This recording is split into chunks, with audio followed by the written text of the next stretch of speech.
अपना ऑपरेशन शुरू किया तो पाकिस्तान के जितने भी टेररिस्ट कैंप थे उन पर अटैक किया गया। न केवल पाकिस्तानी कैंपों को नष्ट किया गया बल्कि पाकिस्तानी जो एयरबेस है उन तक पहुंच गए, उनको भी नष्ट किया, ध्वस्त किया। और जब हमारी फौज पाकिस्तान को हमेशा हमेशा के लिए एक पाठ पढ़ा सकती थी, एक ऐसा संदेश जाता कि भविष्य में पाकिस्तान कभी ये हिम्मत नहीं जुटा पाता, और ऐसा भी लगा हम लोगों को, क्योंकि अध्यक्ष महोदय जब हम बड़े बड़े राष्ट्रीय चैनलों को देखते हैं तो उन चैनलों से ये लग रहा था कि कराची हमारा हो गया है, लाहौर हमारा हो गया है। किसी चैनल ने किसी को ये भी बताया कि हमने उनको पकड़ भी लिया है। जो कमेंट्री, जो विजुअल्स थे, वो ऐसा लग रहा था कि अध्यक्ष महोदय अब पीओके हमारा हो जाएगा। हालांकि सरकार के इंजनों को मैं टकराता हुआ देखता हूं, हो सकता है ये मेरा भ्रम हो, लेकिन पीओके के मामले में सभी इंजन हमें एक दिखाई देते हैं।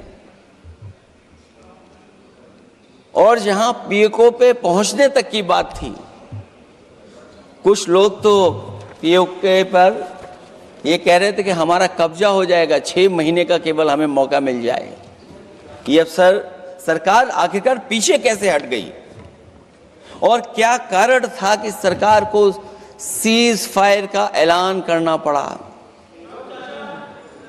अध्यक्ष महोदय, हमें उम्मीद थी कि सरकार सीज फायर करेगी, सरकार ऐलान करेगी, लेकिन इनकी मित्रता बहुत है, बहुत गहरी मित्रता है।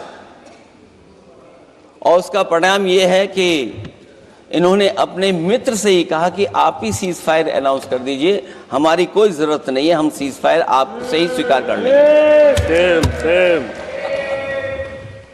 आखिरकार किस दबाव में ये सरकार स्वीकार कर रही है? वैसे तो अध्यक्ष महोदय, आज जिस विषय पर बोलने के लिए मैं खड़ा हुआ हूं, दरअसल वो विषय होना ही नहीं चाहिए था। ये दुर्भाग्यपूर्ण है कि आजादी के इतने साल बाद भी ऐसे मुद्दे बने हुए हैं। ये बात अध्यक्ष महोदय पक्ष विपक्ष की नहीं है, देश की सुरक्षा की है, जनता के जीवन और रक्षा की है। हम सब मिलकर के कोई ऐसी नीति रणनीति बनाते क्यों नहीं है जिससे सीमाएं हमेशा हमेशा शांत रहें। लेकिन पहलगांव की घटना ने साबित कर दिया है कि लापरवाही देशवासियों की जान ले सकती है। और अभी जब मैं सुन रहा था और बहुत ही उत्तेजित भाषा में जब जवाब मिल रहा था, उत्तेजित भाषा इसीलिए बोल रहे हैं कि जनता सम्मोहित हो जाए, जनता स्वीकार करने लगे। लेकिन सच्चाई ये नहीं है। आप कितना भी उत्तेजित बोलें, देश की जनता समझ रही है। ये सही है कि जनता के इमोशंस का लाभ आप उठा रहे हैं शासन करने के लिए। जनता का इमोशन का लाभ उठाती है सरकार। मुझे याद है कि जिस दिन पहलगांव हमला हुआ, उस दिन वहां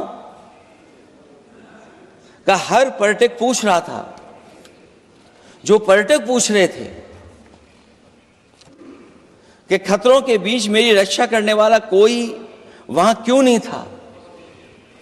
आखिरकार ये सबके मन में सवाल यही है कि जिस समय घटना हुई, आखिरकार उन्हें बचाने वाला कोई क्यों नहीं था।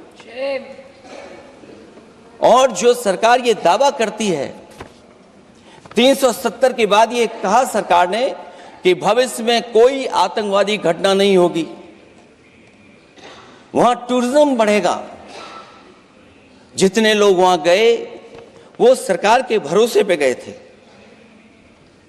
वो सरकार के आश्वासन पे गए थे, और आखिरकार सिक्योरिटी लैब्स की जिम्मेदारी कौन लेगा? अध्यक्ष महोदय, सबसे बड़ा सवाल यही है कि सिक्योरिटी लैब्स का रिस्पॉन्सिबल कौन होगा, वो जिम्मेदारी कौन लेगा? और ये जो पहलगांव की घटना हमारे इंटेलिजेंस फेलियर की वजह से है, उन्हें मैदान को खुला छोड़ दिया। वो सरकार जानती होगी कि कितना समय लगा होगा फोर्सेस को आने में। आखिरकार वो जिम्मेदारी किसकी है?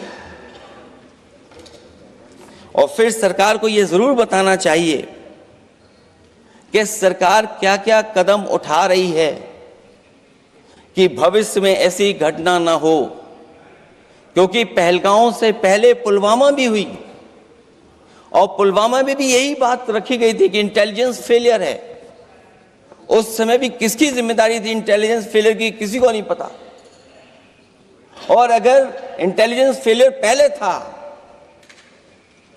तो पहलगांव में भी वही इंटेलिजेंस फेलियर हम लोगों को और पूरी देश की जनता जानती है आखिरकार जिम्मेदारी किसकी बनती है। जो लोग बड़ी बड़ी बातें कर करके चले गए, कम से कम देश के सामने एक सबसे महत्वपूर्ण सवाल, उसका जवाब सरकार की तरफ से आना चाहिए। क्योंकि हमारी सीमा पर जो सुरक्षा है, जो रक्षा करने वाले हमारे सेना के लोग हैं, वो हमारी सीमाएं सुरक्षित रखते हैं, लेकिन हमारे भारत का क्षेत्रफल क्या है? और सरकार को कम से कम ये जानकारी देनी चाहिए सदन को, देश की जनता को, कि जिस समय सरकार में ये भारतीय जनता पार्टी आई है और आज जब हम सदन में चर्चा कर रहे हैं तो हमारे भारत का क्षेत्रफल क्या है? कम से कम क्षेत्रफल पता होना चाहिए, क्योंकि जब हम सवाल पूछते हैं, और जो सवाल पर्यटक पूछ रहे थे कि कुछ ऐसे लोगों को सरकार की ओर से चारों तरफ से चाक चौबंद सुरक्षा घेरा क्यों दिया जाता है, वो जो बाद में ठग साबित होते हैं, जो हमारी रक्षा क्यों नहीं की गई? पहलगांव के दूसरे दिन की जिस तरह की राजनीतिक कार्टून, क्योंकि जिस तरह का लाभ लेना चाहते हैं भारतीय जनता पार्टी के लोग, हम सब ने देखा कि पहलगांव के दूसरे दिन ही जिस तरह का राजनीतिक कार्टून भाजपा के ऑफिशियल हैंडल से पब्लिश किया गया और हमारे द्वारा घोर आपत्ति किए जाने पर हटाया गया, उसने साबित कर दिया कि भाजपा के लोग भी जानते हैं कि दुख की इस घड़ी में उन्होंने देश की भावनाओं के साथ बेहद शर्मनाक खिलवाड़ किया है। भाजपा बताए कि ऐसे संवेदनहीन लोगों के खिलाफ उन्होंने क्या कार्रवाई की है। ये अति गंभीर प्रश्न है कि जिन्होंने अपनों को खोया है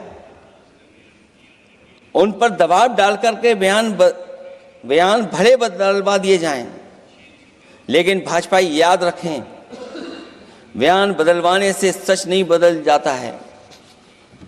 पहलगांव के शहीद सैनिक की पत्नी द्वारा देश हित में शांति और सौहार्द की अपील करने पर उनसे जिस तरह का दुर्व्यवहार और उपशब्द कहे गए, उससे हर महिला और सच्चा देश प्रेमी बहुत दुखी है, आहत और शर्मिंदा हुआ है। ये सब जानते हैं कि किन लोगों की हरकत थी। इस संदर्भ में और परिप्रेक्ष्य में हमने महिला आयोग को पुरजोर अपील की थी कि वो नारी की गरिमा के विरुद्ध गलत बयानी करने वालों के खिलाफ केवल शाब्दिक औपचारिकताएं न निभाएं और बल्कि सही से कार्रवाई करें, लेकिन उस पर भी कुछ नहीं किया सरकार ने। पहलगाम की पीड़ित महिलाओं के बारे में कहे गए बयान के लिए निंदनीय शब्द से निंदनीय शब्द तक को आपत्ति होगी। नारी वंदन की जगह नारी का अपमान, निंदा और हर संभव शोषण और उत्पीड़न करना ही भाजपा का असली चेहरा है, जो बेहद शर्मनाक है। पहलगांव में हुए आतंकवादी हमले के जवाब में एलजी साहब ने कहा कि वो इंटेलिजेंस फेलियर है, लेकिन यह नहीं बताया कि फेलियर क्यों हुआ है। अध्यक्ष महोदय, मैं उम्मीद करता हूं कि सरकार का यह जवाब जरूर आए कि फेलियर क्यों हुआ है। ऑपरेशन सिंदूर के नाम पर जो प्रचार किया गया वो भी निंदनीय है। सच तो यह है कि ऑपरेशन सिंदूर का होना ही सरकार की विफलता का प्रतीक है।